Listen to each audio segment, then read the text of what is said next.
The painting you are looking at right now is one of the most unsettling portraits in the history of art. It is often called the Mona Lisa of the Asylum. But unlike Da Vinci's masterpiece, this woman does not smile. She does not invite you in with a mysterious, playful allure. Instead, she looks past you with a gaze that is suspicious, calculating, and deeply disturbing. Her eyes are rimmed with raw, inflamed red. Her brow is tensed in a permanent knot of worry. Her mouth is set in a tight, judgmental line, as if she is silently whispering a curse. She is formally known as the Monomaniac of Envy. At first glance, you might think this is just a portrait of a simple, perhaps impoverished old woman suffering from a hard life. But the closer you look, the more you realize that this is not a standard portrait. It is a medical document. It is a map of a broken mind. She is not wearing a costume. She is not posing in a studio. She is wearing the uniform of the insane. And the man who painted her, Théodore Géricault, didn't paint her to mock her. He painted her because he was trying to find the answer to a question that terrified him. What does madness actually look like? In this video, we are going to step inside the walls of the 19th century asylum. We will uncover the revolutionary medical theory that birthed this painting, track down the mystery of the portraits that vanished into history, and analyze why this image is considered one of the first masterpieces of modern psychology. To understand why this image is so powerful, we have to understand the man who painted it. The year is 1822.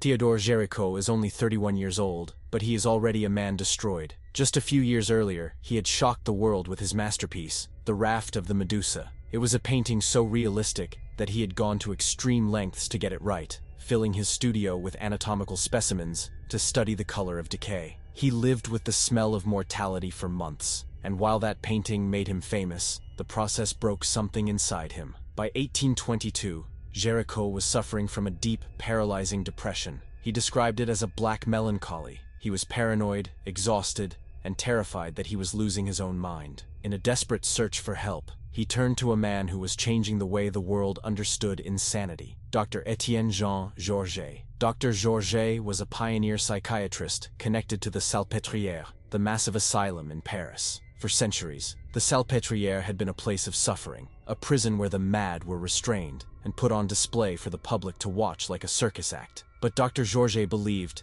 that insanity wasn't a sin. It was a disease of the brain that could be studied and cured. He had a specific theory called physiognomy, the idea that mental illness physically reshaped the features of the face. Georget believed that the internal chaos of the mind would manifest externally. So, he made Géricault a proposition: paint 10 portraits of his patients, each suffering from a specific monomania. Monomania was a diagnosis describing a person who was rational in every aspect of their life, except for one single obsessive fixation that consumed them. Géricault, fascinated by the thin line between his own depression and these patients' madness, agreed. Let's look closer at the result. The Monomaniac of Envy. Géricault strips away everything else. There is no background, no dramatic lighting. He plunges her into a dark void so that nothing distracts from the clinical reality of her face. The first thing that hits you is the redness. Géricault used sharp, jagged brushstrokes of vermilion to rim her eyelids. Dr. Georget believed that envy caused a rush of blood to the head, a sort of internal heat.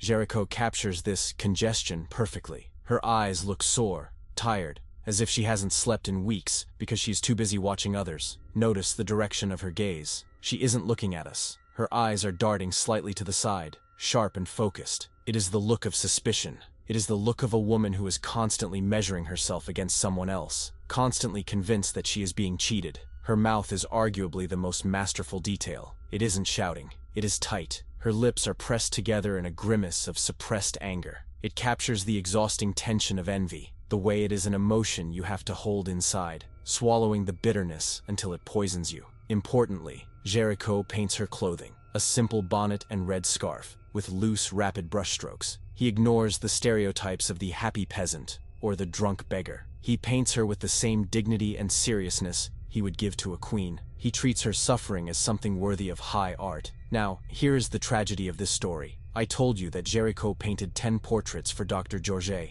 Today, we only have 5. We have the Monomaniac of Envy, the kleptomaniac, the kidnapper, the commander, and the gambler. But the other 5 simply vanished. For nearly 200 years, art historians have been hunting for them. We know they existed. One was likely a monomania of religion, another a monomania of drunkenness. Imagine that. Somewhere in an attic in France, there might be 5 undiscovered masterpieces by Géricault gathering dust. The fact that half the series is missing makes the surviving ones even more haunting. They are fragments of a larger map of the human mind that we can no longer see in full. Why does this painting matter today? Because Géricault did something radical. Before this moment, madness in art was theatrical. Artists painted the insane as wild beasts, people yelling and losing control. They were depicted as the other, monsters to be feared. Géricault stripped all of that away. He realized that true madness isn't always loud. Sometimes it is quiet. Sometimes it is a grandmother sitting in a chair, consumed by a jealousy so powerful it has rewritten her reality. He forces us to look her in the eye,